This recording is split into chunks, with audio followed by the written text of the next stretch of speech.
Iraq economic news and points to ponder late Monday AM the 10th of June 24.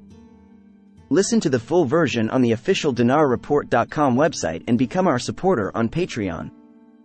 Minister of Oil. The proportion of gas investment has risen to 63%, and we plan to build a number of refineries.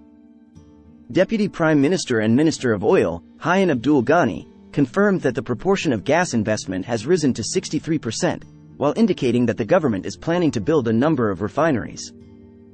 Abdul Ghani said to the Duty of Frankness program, which is shown on Al Araqiya News and affiliated with the Iraqi news agency, INA, that the proportion of gas investment rose to 63%, indicating that the quantities of gas invested reached 1,900 million cubic feet.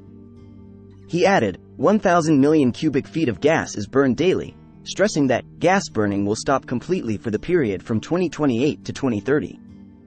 He pointed out that Iraq will not need to import gas in the future, noting that 1,000 million cubic feet of gas is burned daily.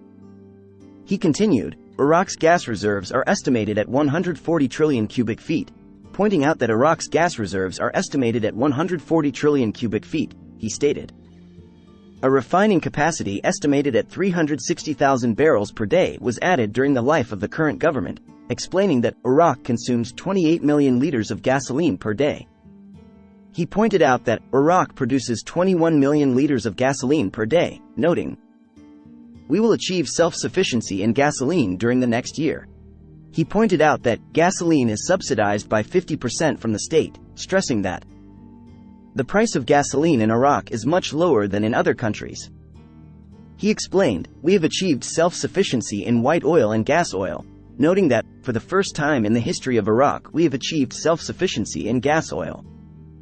He continued, Iraq produces 4 million barrels of oil per day, noting that Iraq exports 3,400,000 barrels of oil per day, and sometimes 3,450,000 barrels.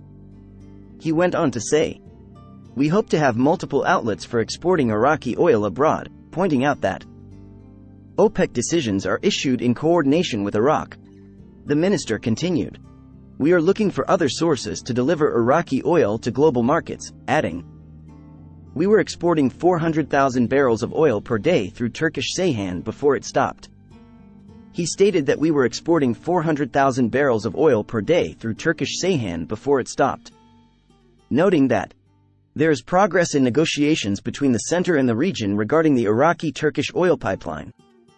He pointed out that the Aqaba pipeline project has been on the table since 1983, stressing that we went towards activating the Basra-Hadida pipeline all the way to the Iraqi-Turkish pipeline.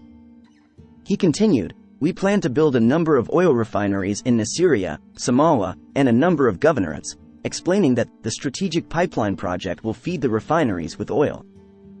He pointed out that there is a plan to move the Dawra refinery to Jerf al-Nasser, stressing that 450,000 barrels of oil per day go to local consumption. The investor sells to a financier by defaulting the finances. The secrets of the high prices of investment housing units.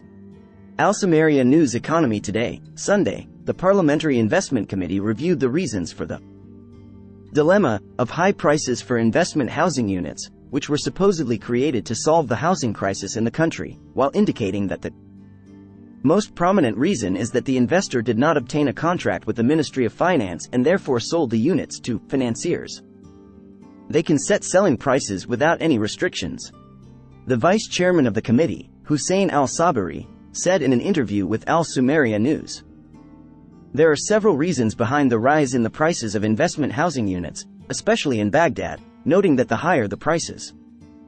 He added, "The other side of the rise in prices is that every investor who applies for a residential investment project provides economic feasibility by determining the construction price and the purchase price," noting that investment bodies, whether national or in the governorates, did not follow up and monitor the different numbers between reality and feasibility economic, and therefore, we did not witness any punitive measures or warnings issued by investment authorities against violating companies. He explained that the main reason behind the lack of monitoring and rising prices is that some investors circumvent this monitor by selling housing units to banks or financing financial institutions, and they in turn sell at higher prices and in the numbers they want, as They are not a party to the contract related to economic feasibility. He points out that the investor's justification for selling the units to a financier or bank is that he did not obtain a loan or contract with the Ministry of Finance and the State Real Estate Department, noting that there is negligence in the Ministry of Finance regarding this issue, represented by the problem of not signing contracts, which the investor pays to sell the housing units to banks, which finance the construction, acquire the housing units, and sell them at the prices they want. He explained, if the pace of work in new cities is fast and starts offering reasonable prices, it is possible for the middle classes to obtain housing units. However, with this climate and investment environment in this way, it is difficult for the middle class to obtain apartments, especially within the capital, Baghdad. Reconstructing Iraq, the role of banks in financing the future. Reconstructing Iraq after years of wars and conflicts represents a great challenge. But it also represents an opportunity to rebuild a strong and sustainable economy. Banks play a crucial role in financing reconstruction by providing the loans and credit facilities necessary to finance construction and infrastructure projects. The Iraqi Deposit Insurance Company played an important role in enhancing the confidence of investors and depositors in the Iraqi banking system, which made it easier for banks to obtain the necessary financing for reconstruction. It is estimated that Iraqi banks have provided loans worth more than $10 billion to finance reconstruction projects in recent years. Germany's experience after World War II is an inspiring example of how banks can play a crucial role in the country's reconstruction. The KfW German Development Bank has contributed to financing many vital projects in Germany, such as rebuilding industrial and residential infrastructure, and providing financing for small and medium-sized companies. After depriving about 200 commercial companies of the dollar, will some goods disappear from the market? Today, Saturday, the Baghdad Chamber of Commerce outlined the expected effects of the Central Bank of Iraq's recent decision to deprive 197 general trading companies from the currency auction due to violations, while indicating the possibility of these companies returning to the auction. Baghdad Chamber of Commerce spokesman, Rashid Al-Sadi, told Al-Sumaria News, the suspension of 197 companies and deprivation of obtaining the dollar at the official rate from the Central Bank of Iraq came after violations were flagged and the provision of unreal and exaggerated information about their trade and imports, noting that some of their transactions the information you provided is fictitious, and in light of these violations, this penalty was imposed and they were removed from the list for obtaining dollars.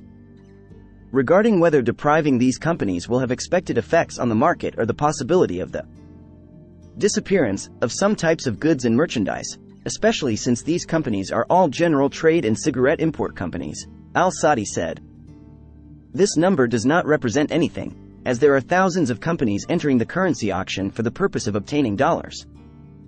Therefore, the increase in these companies will not have a significant impact on the market, whether in terms of goods or in terms of the rise in the price of the dollar. He explained that the number of companies and merchants who enter through the currency platform is large and increasing day after day, after the facilities of the central bank and the increased experience of bank employees, as previously merchants were facing problems and did not accept to buy dollars from the central bank due to the difficulty of dealing. However, the banks have entered into training courses and the process has become easier. Regarding the future of these companies and whether they will stop their work or go to buy the dollar from the parallel market, he stressed that these companies can adjust their legal status and submit a request to the central bank to reconsider the decision after these companies apply the required standards, noting that this happened earlier with 5 major and well-known companies in Iraq, where they were deprived of the dollar after a penalty was imposed on one of the banks. But these companies submitted a request to the central bank, met the required standards, and returned to the currency auction easily. The European Union mission expresses its readiness to cooperate with the Iraqi banking sector. June 9, 2024, His Excellency the Governor of the Central Bank of Iraq, Mr. Ali Mohsen Al-Alak, received a delegation from the European Union mission headed by His Excellency Ambassador Mr. Thomas Seiler in Baghdad. His Excellency the Governor discussed the role of the Central Bank of Iraq and its interest in developing the banking sector, and its diligent measures in structuring government banks and addressing problems therein with direct support and follow-up from the Prime Minister. His Excellency explained that these banks used international auditing companies, pointing out that the central bank is working to establish a Riyadh bank, specialized in financing small and medium enterprises, in order to facilitate and develop credit capacity, in consolidating loans, with support and supervision from the central bank, and financing from private banks, and seeking the expertise of international organizations in this field. In his speech, His Excellency the Governor focused on the bank's interest in strengthening and developing electronic payment systems and internal and external electronic financial transfers, and developing supervisory practices in the field of combating money laundering in accordance with international standards.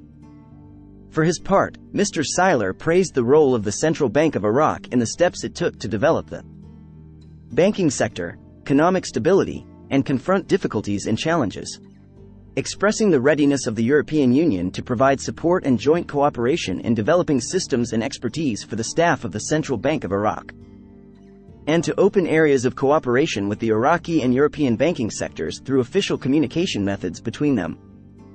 Listen to the full version on the official dinarreport.com website and become our supporter on Patreon. Source: Dinar Recaps.